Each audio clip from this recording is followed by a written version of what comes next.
সুদেব কি সত্যিই লাজুকে মারতে পারল, নাকি বনলতা সব চাল চুরমার করে দিল অনুভব? জানতে হলে ভিডিওটি শেষ পর্যন্ত দেখুন। বন্ধুরা, সম্পূর্ণ পর্ব দেখতে চ্যানেলটি সাবস্ক্রাইব করুন। বাড়িতে ফিরেই বনলতার মুখের ওপরে যোগ্য জবাব দিল লাজু। সম্পূর্ণ জানতে হলে দেখতে থাকো। গল্পের শুরুতেই দেখা যায় বাড়ির সবাই, বিশেষ করে অনুভবের মা আর জেঠিমণি অনুভবের প্রতি খুবই রেগে যায় আর বলে, এই ছেলেটা যে এরকমভাবে বাড়ির মানসম্মান সব কিছু ধুলোয় মিশিয়ে দেবে, এটা আমরা কল্পনাও করতে পারিনি। তখনই জেঠুমণি বলে, আরে আমার মনে হয় অনুভব অন্য কিছুতে ব্যস্ত আছে, তাই হয়তো ফোনটা সুইচ অফ রেখেছিল। তোমরা এই বিষয়টাকে একটু বেশি জটিল করে দেখছো, আমার তো তাই মনে হয়। ঠিক সেই মুহূর্তেই তখনই অনুভবের মা বলে, না দাদা, এই লাজুকে যবে থেকে এই বাড়িতে নিয়ে এসছে, আমি বুঝে গেছি এই বাড়ির সবার অবস্থা ঠিক কতটা খারাপ হতে চলেছে, বিশেষ করে আমার ছেলের অবস্থা। বনলতা যেভাবে আমাদের সাথে কথা বলছে, এই সব কিছুর জন্য দায়ী আমার ছেলে। ওর সাহস হয় কি করে আমাদের মুখের ওপরে কথা বলার? কারণ বনলতা দেখে নিয়েছে যে আমাদের বাড়ির ছেলের দুর্বলতাটা। এর মাঝখানে দেখা যায় অনুভবের বাবা বলে, আমার ছেলে যে কখনো এরকমভাবে আমাদের মানসম্মান নষ্ট করতে পারে, এটা আমি স্বপ্নেও কল্পনা করতে পারিনি। তার মধ্যেই সেই কলেজের নীলাভজ চলে গেছে অনুভবকে অসম্মান করতে, অপমান করতে, আর বলে, আচ্ছা, লাজ্জু তো ওর হাজব্যান্ডের সাথে আমাদের পরিচয় করিয়ে দিয়েছিল, কিন্তু আপনি কে যে এসছেন ওর নাচ দেখতে? আপনি কি ওর পরিবারের কেউ? অনুভব বলে, আমি কে সেটা তোমাকে না জানলেও চলবে। আমি এখানে এসছি অনুষ্ঠান দেখতে, আর এখানে বসে ঝামেলা করো না, তাহলে অন্যদের প্রোগ্রাম দেখতে অসুবিধা হবে। তাই নীলাভজ্জ আর বেশি কিছু বলতে পারে না। এদিকে বনলতা বাড়ি চলে গিয়ে অনেক বেশি অশান্তি করতে থাকে, নিজের ওপর নিজে রেগে যায় আর বলে, কেন লাজুকে আমি এখানে এনে রাখতে গেলাম?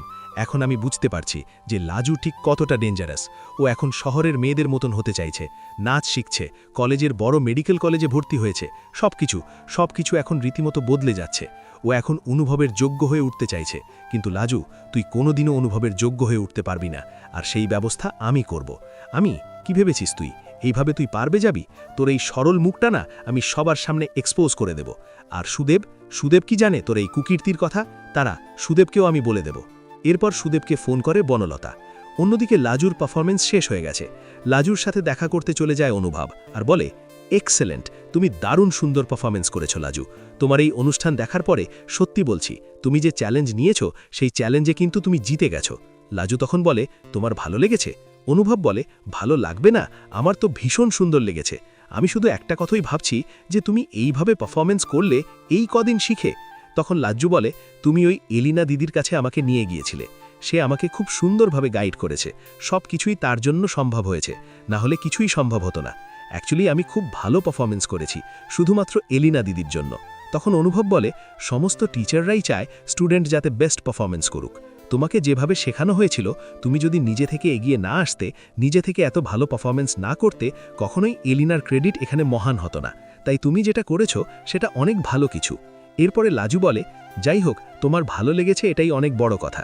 মনে মনে লাজু ভাবে, তোমাকে যদি সত্যি কথা বলতে পারতাম, যতবার চোখ বন্ধ করেছি শুধু তোমার মুখটাই চোখের সামনে ভেসে উঠেছে।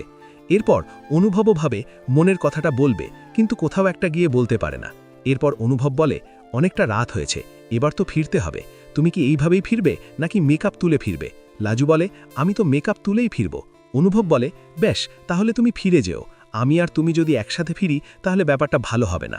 লাজু বলে, সে আমি অটো করে ফিরে যাব। কিন্তু লাজুর কথা শুনে অনুভব বলে, না, অনেকটাই রাত হয়েছে, তুমি ট্যাক্সি করে ফিরবে, আমি বুক করে দিচ্ছি। এই বলেই ট্যাক্সি বুক করে দেয়, যাতে লাজু খুব ভালোভাবে বাড়ি ফিরতে পারে, আর অনুভব আগে ফিরে যাবে। অন্যদিকে সুদেব বলে, টিচার দিদি আমাকে এই কথাগুলো কেন বলল? এদিকে লাজুকে ফোন করছি, লাজুর ফোনটাও সুইচ অফ, কি হচ্ছে বুঝতে পারছে না। তখনই দীপা এসে বলে, এই ছোটদা, তোর কি হয়েছে রে, তুই এমন করছিস কেন?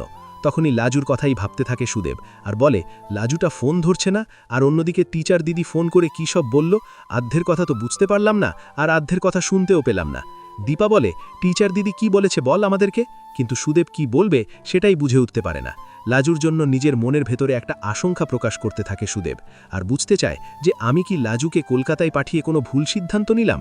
এর মধ্যেই অনুভব বাড়িতে চলে এসছে, আর চলে এসছে বনলতা নিচে, আর জিজ্ঞেস করে, তোমার লাজুর পারফরমেন্স দেখা হয়ে গেল? তখন অনুভব ভাবে, সর্বনাশ, ওরা কি করে জানলো? আমার মনে হয় গেস করছে, তাই মুখে কিছুতেই স্বীকার করা যাবে না। যথারীতি অনুভব মুখে স্বীকার করে না যে সে লাজুর পারফরমেন্স দেখতে গিয়েছিল। বনলতা বলে, তুমি তো লাজুর পারফরমেন্স দেখতে গিয়েছিলে, তোমার তো আজকে আমাকে নিয়ে আসার কথা ছিল, তুমি কেন বলো তো এরকমভাবে আমাকে অসম্মান করছো? আমাদের বিয়ে হয়েছে সেকেন্ডবার, যথারীতি সবকিছু নিয়ম মেনে, তুমি কেন আমাকে এইভাবে ইগনোর করছো অনুভব? তখনই অনুভবের বাবা বলে, হ্যাঁ রে অনুভব, তোকে তো কোনোদিনও আমরা এই শিক্ষা দিইনি, তাহলে তুই কেন এরকম করছিস? আমার কিন্তু যথেষ্ট খারাপ লাগছে তোর এই ব্যবহারে, দয়া করে এই ব্যবহারটা করিস না তুই অনুভব। অনুভব বলে, আমি ফোন সুইচ অফ করে রেখেছিলাম বলে তোমাদের যা কিছু হয় ধরে নেবে কেন বলো তো? ধরে নেওয়ার ব্যাপারটা কোথা থেকে আসছে? এর মধ্যেই বলরাম বুঝতে পারে আজ অনুভবের বিরুদ্ধে একটা ঝামেলা হতে চলেছে বাড়িতে।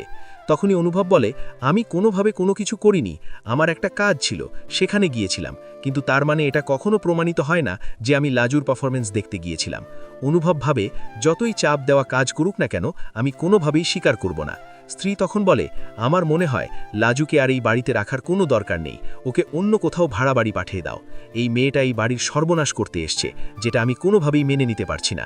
তখন বনলতা বলে, শোনো অনুভব, আমি তোমার অফিসে ফোন করেছিলাম, আর ফোন করে যেটা জানতে পেরেছি সেটার বেসিসেই বলছি যে তুমি লাজুর পারফরমেন্স দেখতে গিয়েছিলে। কারণটা আমি জানি, কারণ তুমি তো লাজুকে অন্য চোখে দেখো, তাই না? স্ত্রী বলে, যেটার ভয় পেয়েছিলাম সেটাই হয়েছে। প্রথমে আমি সন্দেহ করেছিলাম, আর এখন সন্দেহ না, ডিরেক্ট উঁচু গলায় কথা বলছে বনলতা।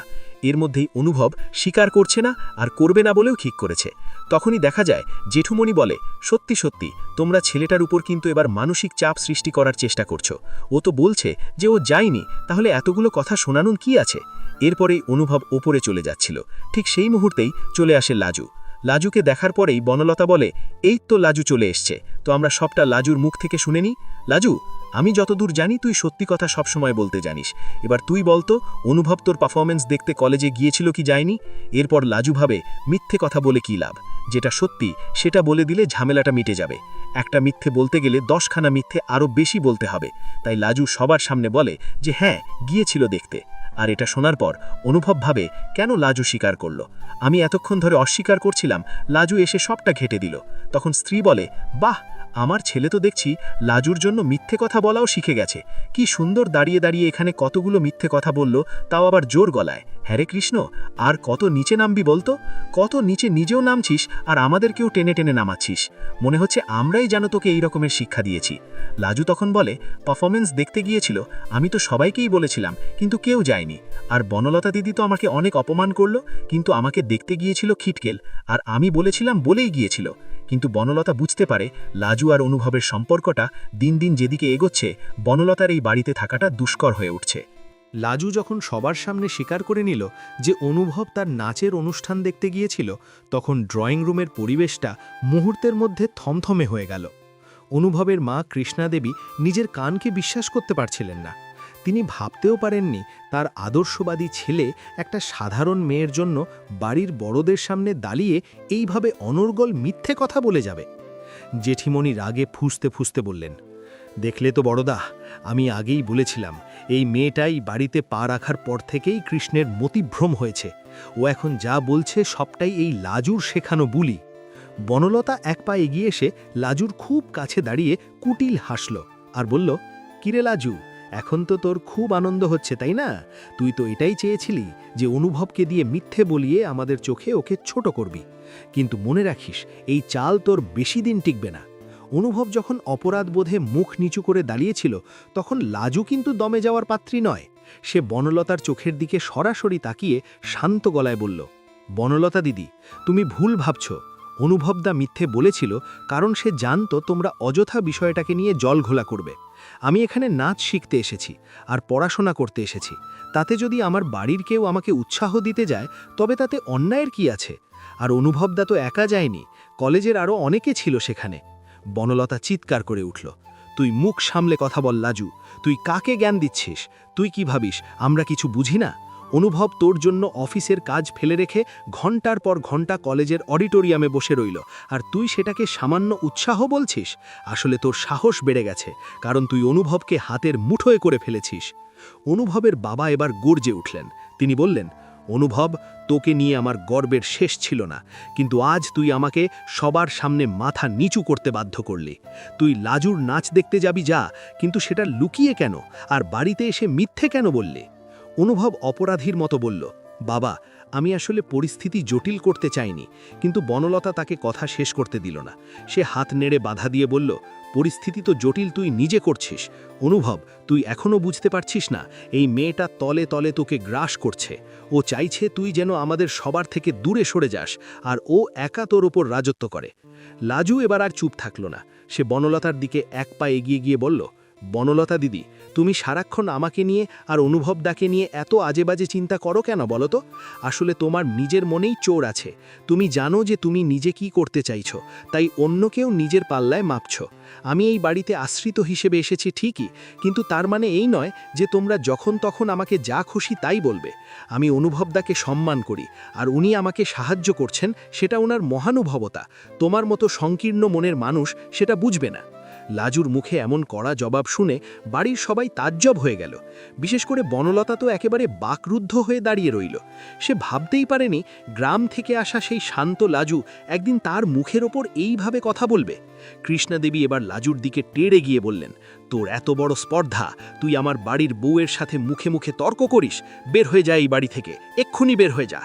লাজু ব্যাগটা শক্ত করে ধরে বলল, আমি থাকবো কি থাকবো না সেটা অনুভবদা ঠিক করবেন, কারণ উনি আমাকে এখানে নিয়ে এসেছেন, আর জেঠিমণি আমাকে অনুমতি দিয়েছেন। আমি অন্যায় কিছু করিনি, তাই আমি মাথা নিচু করে চলে যাব না। অনুভব এবার সবার মাঝখানে এসে দাঁড়ালো আর দৃঢ় গলায় বলল, মা, অনেক হয়েছে। লাজু ঠিকই বলেছে, ও কোনো অপরাধ করেনি। ও নিজের প্রতিভাকে কাজে লাগিয়ে মঞ্চে পারফর্ম করেছে, আর আমি সেখানে গিয়েছি কারণ আমি মনে করি ওকে সাপোর্ট করা আমার দায়িত্ব। আর বনলতা, তুমি যদি মনে করো আমি অফিসে মিথ্যে বলে গিয়ে ভুল করেছি, তবে হ্যাঁ, আমি ভুল করেছি, কিন্তু সেই ভুলটা আমি তোমার এই অহেতুক সন্দেহের হাত থেকে বাঁচার জন্যই করেছি। তুমি সারাদিন লাজুকে কি করে অপদস্থ করবে সেই ফন্দি না এঁটে যদি নিজের সংসারের দিকে মন দিতে, তবে হয়তো আজ এই দিন দেখতে হতো না। বনলতা রাগে কাঁপতে কাঁপতে নিজের ঘরে চলে গেল, আর মনে মনে ঠিক করল সে সুদেবকে ফোন করে সবটা জানাবে, যাতে সুদেব এসে লাজুকে গ্রাম ফিরিয়ে নিয়ে যায়। এদিকে অনুভব লাজুকে ইশারায় নিজের ঘরে যেতে বলল। লাজু ঘরে ঢুকে একটা দীর্ঘ শ্বাস ফেলল। সে জানে আগামী দিনগুলো তার জন্য আরও কঠিন হতে চলেছে, কিন্তু সে আজ নিজের কাছে নিজে প্রতিজ্ঞা করল যে সে কিছুতেই হার মানবে না। সে পড়াশোনা করে নিজের পায়ে দাঁড়াবেই, যাতে কেউ তাকে তুচ্ছ-তাচ্ছিল্য করতে না পারে। রাত্রে শুয়ে অনুভব ভাবছিল, লাজু আজ যেভাবে সবার সামনে তার পক্ষ নিয়ে কথা বলেছে, তাতে ওর ওপর শ্রদ্ধাই বেড়ে গেল। লাজুর সরলতার আড়ালে যে এক তেজস্বিনী নারী লুকিয়ে আছে, সেটা আজ অনুভব প্রথম দেখল। অন্যদিকে সুদেব ভনের ওপারে বনলতার কথা শুনে অস্থির হয়ে উঠল। বনলতা তাকে বোঝালো যে লাজু কলকাতায় গিয়ে অনেক বদলে গেছে। সে এখন পরপুরুষের সাথে রাত বিরেতে ঘুরে বেড়াচ্ছে, আর অনুভব তাকে প্রশ্রয় দিচ্ছে। সুদেব ঠিক করল কালই সে কলকাতায় আসবে আর লাজুকে পাকড়াও করবে। পরের দিন সকালে বাড়ির আবহাওয়া ছিল থমথমে। লাজু যখন নিজের পড়ার টেবিলে বসেছিল, তখন বনলতা এসে তার সামনে দাঁড়ালো আর বিষাক্ত গলায় বলল, কিরে, খুব তো কাল তেজ দেখাচ্ছিলি, এখন দেখবি তোর হিরো অনুভব তোকে কি করে বাঁচায়। সুদেব আসছে আজ, আর সে এলে তোর সব মুখোশ খুলে যাবে। লাজু শান্তভাবে উত্তর দিল, সুদেবদা আমার ভাই, ও সব সত্যিটা জানে, আর ও যখন আসবে আমি ওকে সব বুঝিয়ে বলবো। তোমার মিথ্যে জালে ও পা দেবে না। বনলতা দাঁত কিড়মিড় করে বলল, দেখা যাবে কে হারে আর কে জেতে। ঠিক সেই সময় কলিং বেল বেজে উঠল, আর দরজায় এসে দাঁড়ালো সুদেব। সুদেবকে দেখে কৃষ্ণাদেবী আহ্লাদে আতখানা হয়ে বললেন, এসো বাবা সুদেব, এসো, তোমার বোনকে শাসন করার লোক এই বাড়িতে আর নেই। সুদেব সোজা লাজুর ঘরের দিকে গেল। লাজু বেরিয়ে আসতেই সুদেব রাগী গলায় বলল, লাজু, তুই নাকি এখানে খুব বাড়াবাড়ি করছিস? বনলতা দিদি যা বলল সব কি সত্যি? লাজু সুদেবের হাত ধরে বলল, সুদেবদা, তুমি এখানে বসে শান্ত হও, আমি তোমাকে সবটা খুলে বলছি। কিন্তু বনলতা মাঝখান থেকে ফোড়ন কেটে বলল, কি আর বলবে, ও তো এখন বড় নর্তকী হয়েছে, আর অনুভব তো ওর ম্যানেজার। সুদেব রাগে জ্ঞান শূন্য হয়ে লাজুর দিকে হাত তুলতে গেলে অনুভব পিছন থেকে এসে সুদেবের হাত ধরে ফেলল, আর কড়া গলায় বলল, সুদেব, গায়ের জোর এখানে দেখিও না। লাজু কি করেছে সেটা আগে নিজে চোখে দেখো, তারপর বিচার করো। অনুভব সুদেবকে তার ফোনে রেকর্ডিং করা লাজুর সেই ডান্স পারফরমেন্স দেখালো, আর বলল, দেখো তোমার বোন কতটা পরিশ্রম করছে নিজের স্বপ্ন পূরণের জন্য, আর তোমরা ওকে ভুল বুঝছো। ভিডিওটা দেখে সুদেব কিছুক্ষণ চুপ হয়ে রইল। সে দেখল লাজু কত সুন্দর ধ্রুপদী নৃত্য করছে, আর সবাই ওর জন্য হাততালি দিচ্ছে। সুদেবের চোখে জল চলে এলো। সে বুঝল বনলতা তাকে ভুল বুঝিয়ে উত্তেজিত করেছিল। সুদেব লাজুর মাথায় হাত রেখে বলল, আমাকে ক্ষমা করিস বোন, আমি অন্যের কথায় তোকে ভুল বুঝেছিলাম। বনলতার সব পরিকল্পনা এভাবে ভেস্তে যেতে দেখে সে রাগে নিজের ঘর অন্ধকার করে বসে রইল। লাজু আজ শুধু বনলতাকে যোগ্য জবাবই দিল না, বরং নিজের পরিবারের বিশ্বাসও জয় করে নিল। অনুভব লাজুর দিকে তাকিয়ে একটু হাসল, যে হাসিতে ছিল একরাশ আশ্বাস আর গভীর ভালোবাসা, যা হয়তো লাজুও অনুভব করতে পারল। এই যুদ্ধের পর লাজু বুঝতে পারল তার লড়াইটা কেবল শুরু, আর তাকে অনেক পথ চলতে হবে অনুভবের ছায়াসঙ্গী হয়ে।